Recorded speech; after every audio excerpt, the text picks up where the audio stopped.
Season 1 of Written in Stone, the 1990s, is supported by Tension Climbing, wooden training tools designed with purpose in Denver, Colorado. Use the code STONE, that's STONE, to get 10% off of your next purchase at tensionclimbing.com and to let them know that their support for this show matters. Not valid for tension board sets, hardware, or gift cards. Cannot be combined with other offers. Tensionclimbing.com. Mastery over success. Written in Stone is co-created by Power Company Climbing. Products, training plans, and education to help you become a better climber. PowerCompanyClimbing.com. Use the code STONE, that's STONE, for 20% off of almost everything. Learn, grow, excel.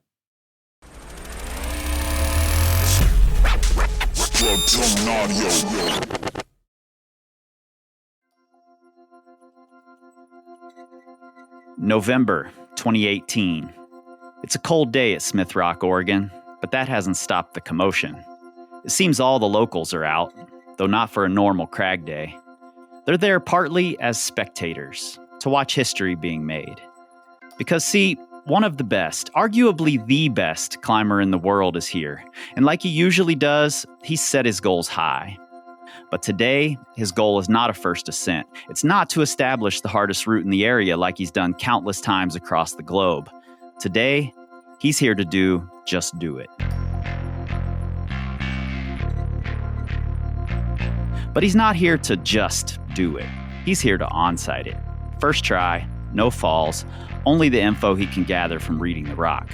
A feat never before accomplished, rarely, if ever, even attempted.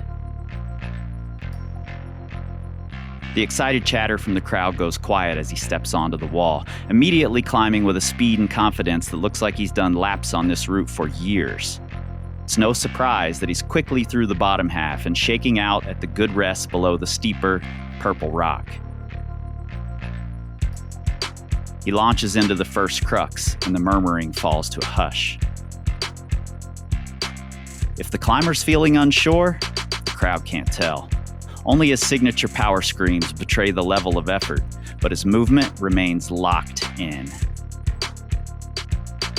Nearing the final boulder, he reaches up to feel a hold, doesn't like it, retreats, and everyone at Smith Rock is holding their breath. He makes a quick change to plan B, locks the hold down, and makes it to the jug. Still, nobody dares yet celebrate. They know, like Jibé Tribu did in 1992 when he became the first to climb the route, that it's still possible to fall in those final few moves. But not today. 18 minutes after leaving the ground, in a performance that will go down in history, Adam Ondra has just done it.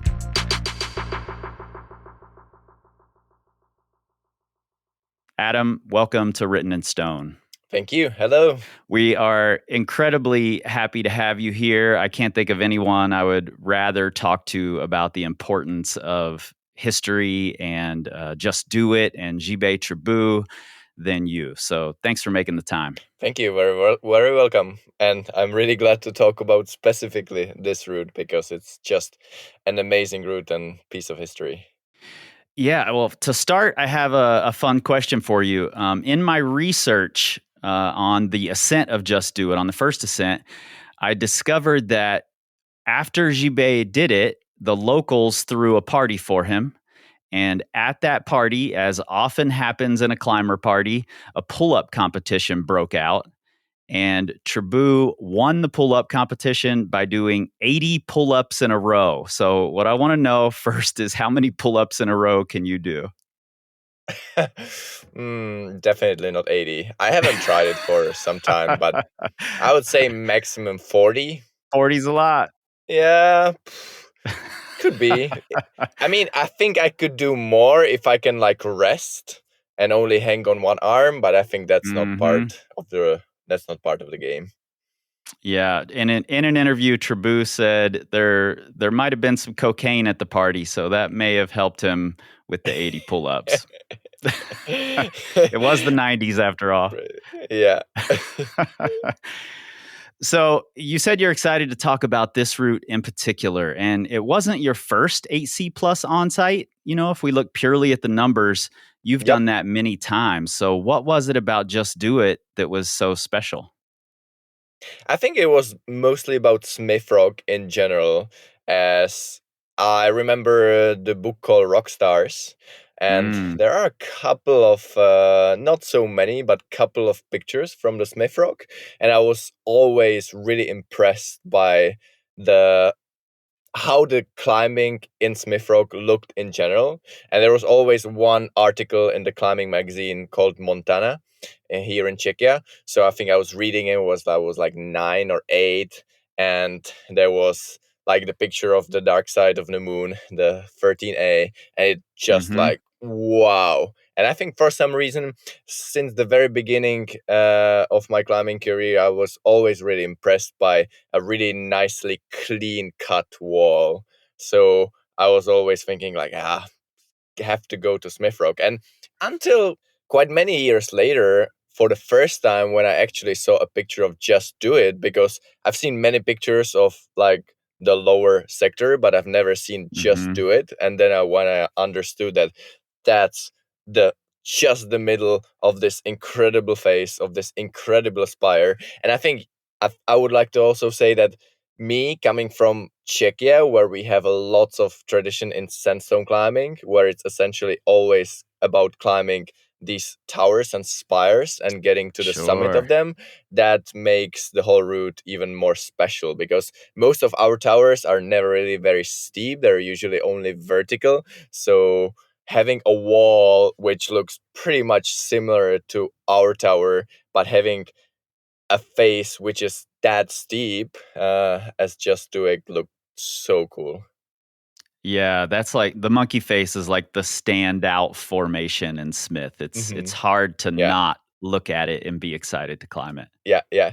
And also in my mind for many years I was always playing the game that like I would always like to try to onsite the historical routes. Hmm. And usually like, if I onsite an AB established in 2000s, I don't really celebrate so much, but whenever I onsite an 8B from like 80s, 13D in American grading scale, that is usually something because usually those grades are really sandbagged, and usually also the climbing style of the 80s, most importantly, it's more like face climbing. It's really hard to read, it's not very steep and stuff like this. So I was really happy that some years ago I did like Ravage, which is an AB plus 8C in Baslura back from 1986, Hmm. and that was like the first AB plus from the 80s that has been on-sited, and I think it's still the only one. So Wow. I think Just Do It is an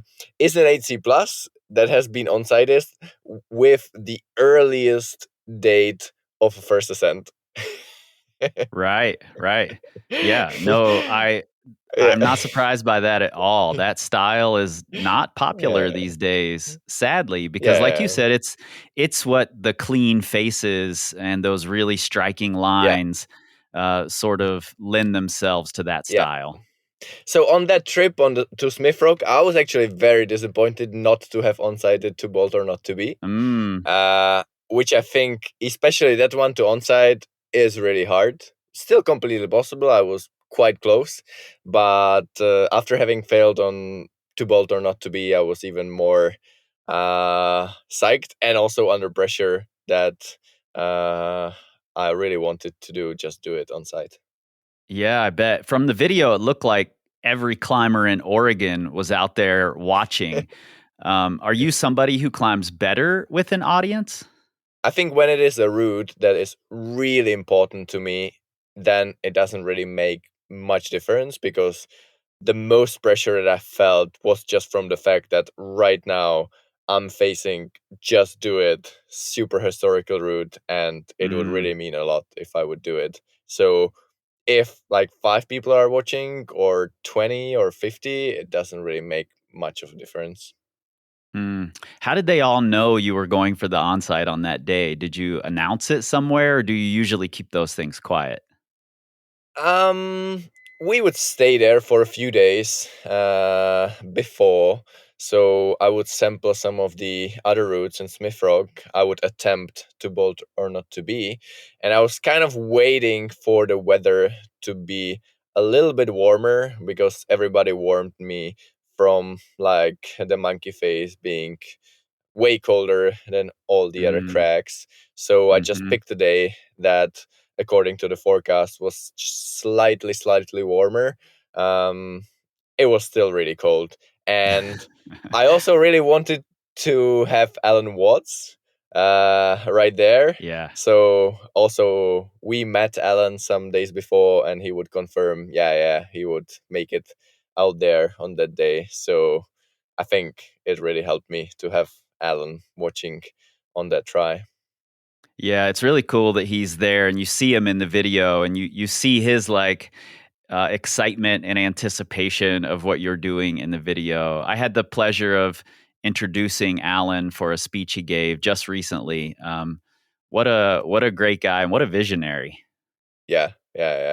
Absolutely, what he just turned from a random climbing crack from Smith Rock into uh, a premium, or the first sport climbing crack in America, and still an amazing crack even today, is really good. Yeah.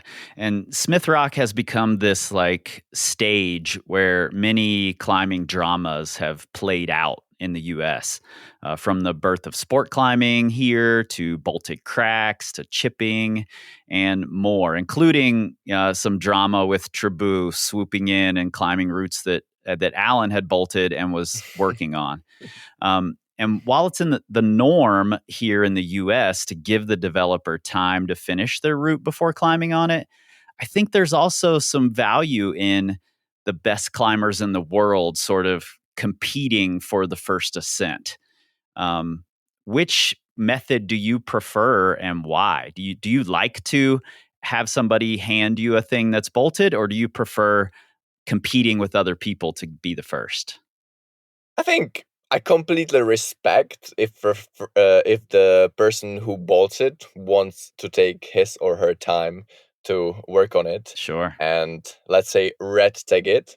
On the other hand, I think, especially in the modern era, it's getting more and more common that all the projects are opened, and Hmm. uh, you can just go and try it. And I think even for the people that bolt it, I think it's quite reasonable behavior, because if you work on a route with somebody else, it is more likely that you will find all the tricks, you will find the best possible beta, Sure. and you will send it maybe quickly. I think it is maybe a bit of a shame that all the media attention focuses on the person who actually ends up making the first ascent. I think it would be a nicer to have something like a team ascent. Mhm. Sometimes if you both end up sending it in the similar period of time, I think it should kind of remain unknown who ends up sending it or not. Who I ends up like like that. sending it first, you know? Yeah. Yeah, I like that, and I've seen some guidebooks that credit the developer. Yeah. They say "bolted by" or "developed by," Yeah. and I think that's a good policy. I think it is tricky because some routes are very easy to bolt, Mhm. but then maybe often happened to me that I'm traveling all over the world, and I just made first ascents of so many open projects. And some open projects were just ready to be climbed. The person already put a lot of effort into cleaning it and getting the route ready. Whereas sometimes placing the bolts is maybe only 10% of the work, Right. and cleaning it and making it good takes much more time. So I would say it's individual. Yeah, I agree with that. And sometimes developing routes is very tricky. Sometimes, usually some lines are just epic. I don't know, like Mhm. biography in Sayus. That line is just so obvious and the rock is so perfect that placing the bolts into it takes like 3 hours. And if you don't do it, thousands and thousands of other people would do it probably sometime later. Yeah. Whereas like some routes are absolutely epic, Yeah. but the line is super amazing when you look at it when it's finished. But before it was bolted, it's not really clear where it goes. And I would say Just Do It is somewhere in between. I think Mm. it is so inviting to climb like right in the middle of that face. But I think finding the perfect line in the middle of this blank looking wall is not so easy and not so obvious. So I think here Alan Watts had a lot of vision to find the right way where to climb in the middle of that face. Yeah, and nowadays it's, considerably below the top of the scale, but back then it was at the top of the scale. And I imagine that finding the next level is also one of the challenges. I think when Trabu did it, it was just the second 8C plus in the world after Hubble. Mm-hmm. And it's probably pretty tempting when you know there's a bolted route that could be at the next level to just climb on it regardless. But I'm Yeah. curious how how much of the percentage of pushing grades higher, because you're someone who's pushing the limits of climbing, Mm-hmm. how much of it is finding the next Mm-hmm. grade higher and how much of it is actually climbing the route? Finding hard challenges is easy. Mm, Finding hard challenges that at the same time climbs incredibly well and are like aesthetically incredible, that's quite rare. And I mm, think that's why Just Do It is so rare. Uh, Especially nowadays when you gain some more experience as a first ascensionist, you also can compare how many world class areas actually climb on a really bad rock that really opens your eyes on what is possible, what is a good potential for hard climbing. Because, yes, most majority of the climbing cracks all over the world are not like world class rock like Seus or Flatanger. right. Mostly you just have to work, but once you work, uh, something really special can get out of it. But still, I live in a part of Europe that we don't really have that much rock within like really short driving distance. But living here and having gained really a lot of vision from traveling all over the world, I could actually find the lines that I think are quite amazing, even though Mm, those lines I would never really see maybe 15 years ago. right. So I think that is quite cool that you can actually find hard and maybe not the best line, but still pretty good almost anywhere. That's actually something I've admired about you for quite some time is that you're willing to do the scrappy, maybe not as aesthetically pleasing, Yeah, that don't even maybe climb well. You're willing to do those things for pure difficulty, but then you also seek out the really grand lines. yeah. Something like your Vasil, is that the name of it? Hmm. That sort of comes to mind. Yeah, yeah. Yeah, I think in general, the aesthetics of the line might be in general overrated, and the beauty of Mm, the movement is usually underrated. So some of the climbs that actually don't look very good can right. turn out into really good routes. It is really a lot of fun to climb them. And some aesthetically incredible lines might be kind of boring to climb. Hmm. I think Just Do It is the rare case when the aesthetics and the beauty of the movement meet. It's a real pleasure to climb. And for Trabu, when he did it, he had all three. He had the beauty of the line, the great movement, and the world class difficulty. Hmm. Yeah, exactly. Yeah, and in your case, it was world class on site difficulty. So that's pretty special. Yeah, yeah. I think the controversy of, for example, like Gibe stealing the project is something I would never really do, but it also kind of fits the mentality of the 90s, Yeah, yeah, which absolutely. looking back is, yeah, those were the times. Also, the fact that he chipped a few holes Hmm. is, I would never do it, and I'm absolutely against the chipping. On the other hand, I must admit that those few holds helped to make this route an absolute masterpiece.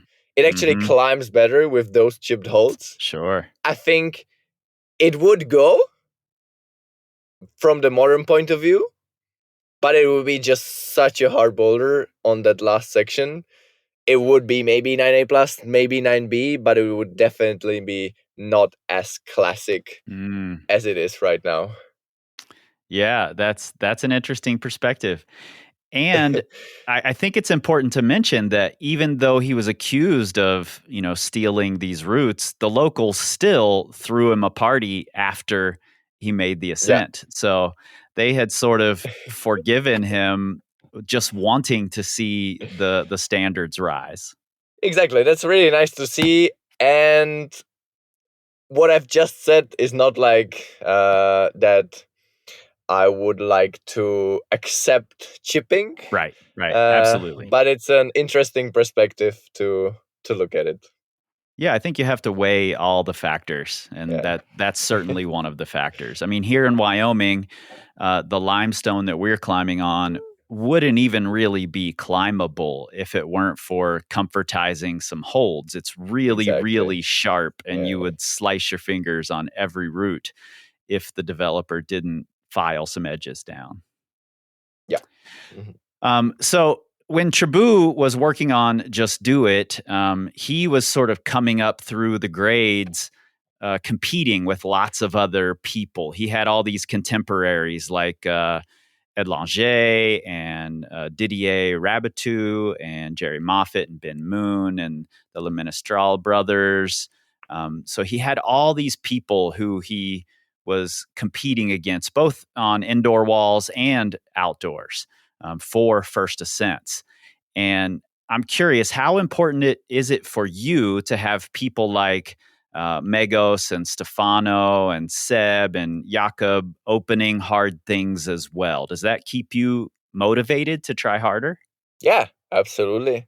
It is always nice to not only make first ascents all the time, but also come and check out the routes from the others. And I think the best is if you're actually working on the route with another world class climber at the same time. Hmm. And I think most importantly, it really makes the process of cleaning the route, figuring out the betas, linking the sections so much more enjoyable and in the end much more efficient. And I think the biggest difference between the climbers of today and the climbers of the 90s is that we are willing to share this experience. Yeah. We are aware that all of this is actually very helpful for us. Whereas I think the vibes back in the 90s were way more competitive, Hmm. not only outdoors but also indoors. When we meet all of us in the isolation at the World Cups nowadays, the atmosphere is really good. At least what I've heard from the stories, it was not always the same in the 90s. But at the same time, it's really cool and funny to hear all the interesting stories. Yeah, in my research, I've uncovered some really fun sort of battles back and forth between climbers, in the way that they're naming their routes as little jabs at each other. Yeah. And it's really fun to see all that. But I really do love the camaraderie that we get to see, especially from like your YouTube channel and from Stefano's YouTube channel. We get a lot of crossover episodes and everyone sharing beta and trying to push the limits forward together. And I think that's really cool. Yeah, I agree. So Gilbert Trabue was one of the first serious competitors on indoor walls. Um, when competition climbing was at its sort of highest back in the 90s. But ultimately, his first love was always climbing outside. He loved the community and the lifestyle of it all, and he said so in many interviews. So I'm curious, with the Olympics in play now, is it tough for you to juggle the competition schedule and your love of climbing on real rock? Not to mention being a new dad all at the same time. Congrats, by Mm. the way. Yeah, it's definitely very difficult to juggle my motivation because I know that the years are passing and it's not gonna be that many years that I can really keep on the very cutting edge. And I still have many projects in my mind that I want to climb outdoors, but at the same time, there is the Olympics, and I want to have my chance to maybe get the medal there. So, but at the same time, it was kind of possible maybe 10 or 15 years ago to kind of try to do both. But now it's really getting more specialized, and the Hmm. climbing style on the competitions is not really that similar to actual rock climbing anymore. So it's really hard to kind of also deal with that mentally. If you're just stuck in a climbing gym for many months before a certain important competition, the competition comes and you kind of feel like it's even more pressure to actually you have to perform because unlike athletes in other sports that are training for the competitions and they are the milestones of their career. Climbing is always divided indoors and outdoors, and for me, yeah, outdoors is maybe even more important than indoors. And if I'm training for the competitions, I definitely feel like I'm missing the rock climbing a lot.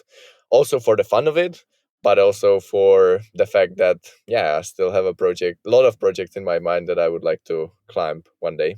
Yeah, that's exciting to hear. I often hear really good climbers lament that they're sort of running out of projects. So it's good to hear you being excited because you've got these harder things everywhere. No, I'm not even close to running out of projects. There are so many. And the more That's I climb, good. the more projects I see. Oh, that's awesome. I'm curious about grading. When Trabue graded Just Do It, the 14C, some people in the community, the people he was competing against to be one of the best climbers, said, "We don't think you have the track record to claim this." And he was very adamant that it's never going to be downgraded. This one is, this grade is right, and history has proven him correct. But I could see where that would lead people to want to sandbag things and not give their true opinion for fear that things might be downgraded. And I think I recently saw on your 8A, um, maybe it was a few years ago, that you said, "I don't feel like I'm not courageous enough to give it the higher grade, even though I think it might be there." And I can't remember what route that was about, but talk to me a little about that, like the feelings of grading things and being willing to give those big numbers. So I think grading is important in our sport. Sure, Uh, sure. I think everybody has a little bit different relationship with grading, but if rock climbing should be a sport, then the grading should be there, and we should be also willing to discuss about the grades. Hmm. I don't really like the opinion is like, yeah, I don't know what it is. I don't care about the grades. And those people usually might really care about the grades more. And I think if the grades should make a sense, we should really discuss them. And Hmm. only in case we are discussing them and we give our honest opinion, only in that case they can be really relevant and as close to truth as possible. In general, when making first ascents, I would say it's better to rather be careful.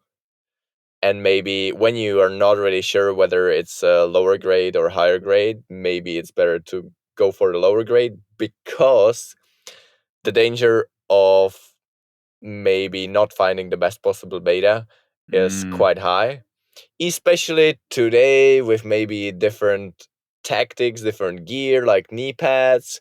It's even though you're a really good knee bar climber, it's pretty easy to miss some knee sure. scum, something that doesn't really help so much, but might really just lower down the intensity of the whole route. So I think because of that, I tend to be rather careful when proposing a grade.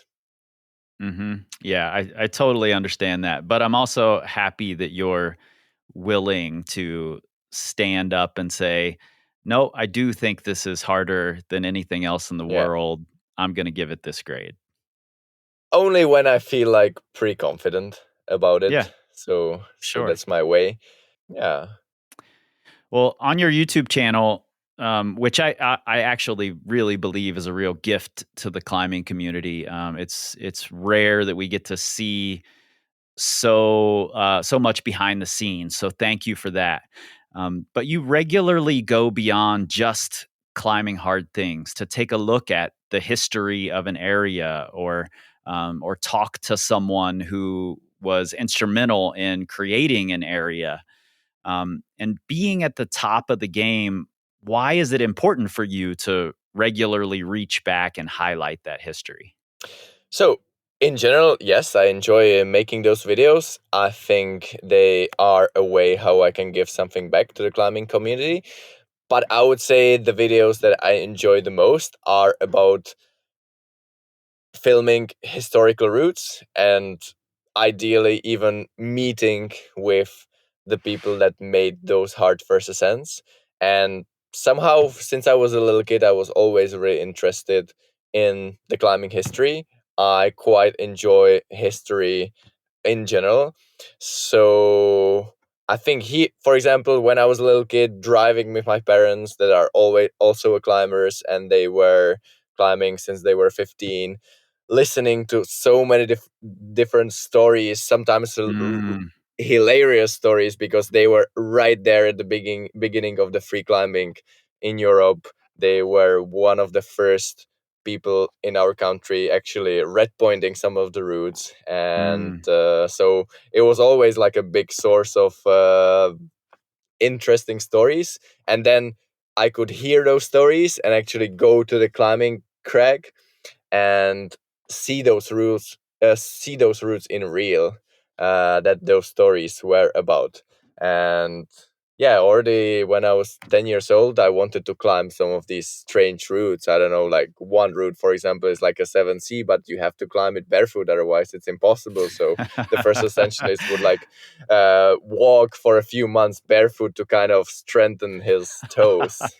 With a modern uh, shoes now you can do it with a climbing shoe, but it was like really important. And like at that time, for example, that route, even though it was more than 20 years since the first ascent, hasn't seen the second ascent. So it was really interesting for me to go out there and try to repeat it, and stories like this. So and then it kind of grow. I could When I was like 17, 16, I started making more first ascents, but at the same time, I felt like, yeah, I should really repeat some of those historical mm.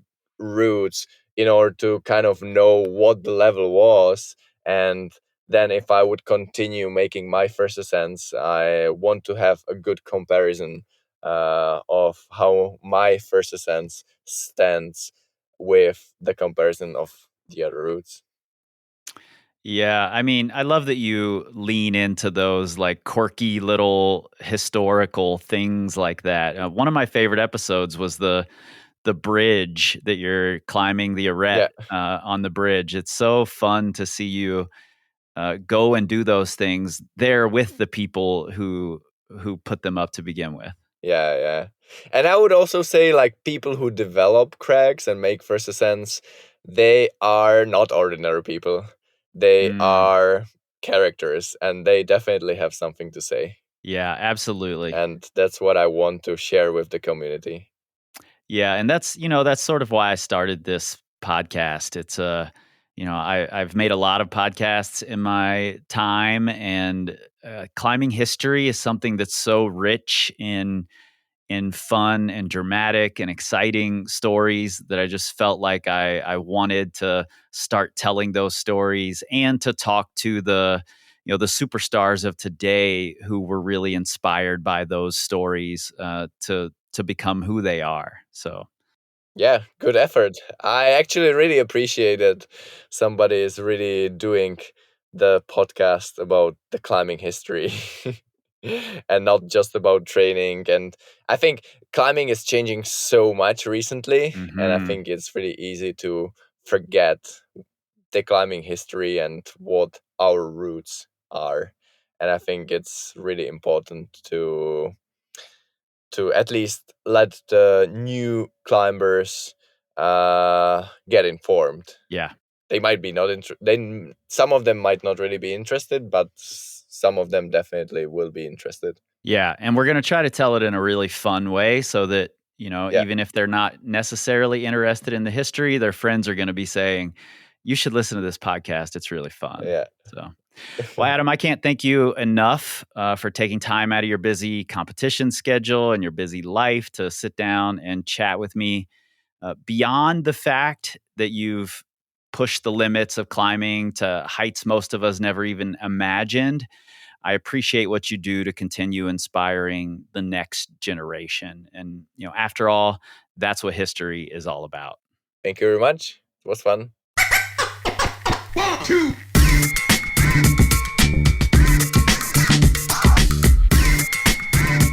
Written in Stone is produced by me, Chris Hampton, with help from Riley Rush and Emily Holland for Plugtone Audio, a group of the best, most impactful podcasts in the outdoor industry. At the link in your show notes, you'll find all the things you expect and probably some you don't. And look, this show is 100% rooted in the facts, but like Todd Skinner always said, never let the truth get in the way of a good story. If you love what you're hearing, give us those 5 stars and a glowing review. And tell everyone you know at the crag, at the gym. Follow the pod on your friends' phones and share it all over your social medias. And together, we can tell the stories of climbing's most important ascents, one decade at a time.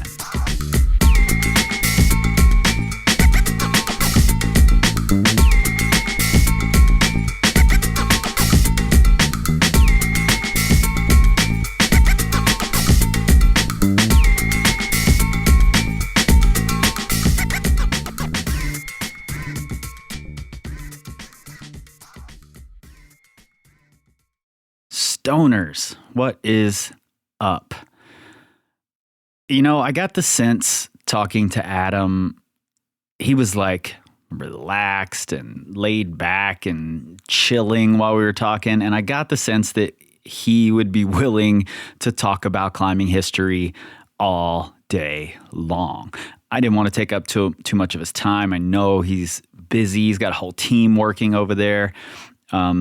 But I really got that sense, and I really appreciate that about him and the way that he is always, honoring the history of all of this in his videos, including, people we've never heard of. He really takes the time and makes the effort to talk to the first ascensionists or the developers, the important people in the life of the routes and the things that he's climbing on. So I really appreciate that. Before we go any further, I want to give a big shout out to our first legend patron, that is David Kettle and his daughter Lily Kettle, or maybe I should say Lily Kettle and her dad, David Kettle. Maybe that's more appropriate. Lily, I watched some of your videos on Instagram. I'm impressed. And also you got me really psyched to go to Font and take my daughter to Font when she's a little bit older to climb some of those kids circuits. I had never seen a video of the kids circuits in Font, and your video got me psyched for that. And also we have a great Font-centered episode coming later this season about a woman in Font that I think you're really going to love, Lily. And I'm looking forward to, in a bunch of years, when we do the 2020s or maybe even the 2030s season, maybe there's going to be an episode about you. Psyched for that. And also shout out to our second legend patron, Josh Dees. Josh was actually one of my very first mentors, maybe my first mentor in climbing. He was a manager at the gym where I started and really got me motivated to be a better climber. So it means the world to me that Josh is still supporting the things I'm doing, 20 27 years, I don't even know how long anymore, a long time later.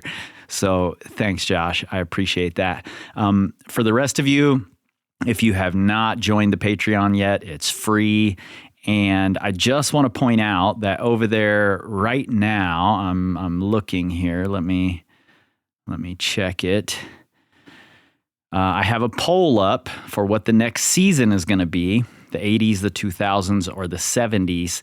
And currently we're at 9% for the 70s, 18% for the 80s, 73% for the 2000s. So if you disagree with that, you need to get in there and vote on that poll. And hopefully your decade wins. I'm going to go most likely with whatever wins in here. So tell your friends. If you think the 80s are next, get your people in there. If you think the 2000s should be winning as well, get your people in there. I've got some bonus episode ideas that are going to be coming soon, available just in the Patreon channel, as well as a giveaway that I've been constructing in my head that we'll be doing over there very, very soon. You guys will hear from me again on Wednesday, so I'm going to shut up now. I'm right in the middle of a training session, actually, and my rest time is long up, so I need to get back out into the gym. But coming Wednesday, the developer, bolter who gave Just Do It to the world before Gilbert Tribou climbed the thing, Alan Watts, is joining us to talk about Smith in the early days, to talk about developing Just Do It. It was a really interesting story I didn't know, as well as his relationship with Tribou, even though Tribou snaked some of his routes out from under him. Really great interview with an absolute legend. I'll see you in a couple days. Okay, hold on. I'm back. I have another rest period. I ran back upstairs to record this. I did the math while I was out there, and this year will be year number 29 that I've been climbing. I walked into the gym for the second time on April 7th, 1995, and I bought a membership that day, and that's where it all started. So Josh, thank you.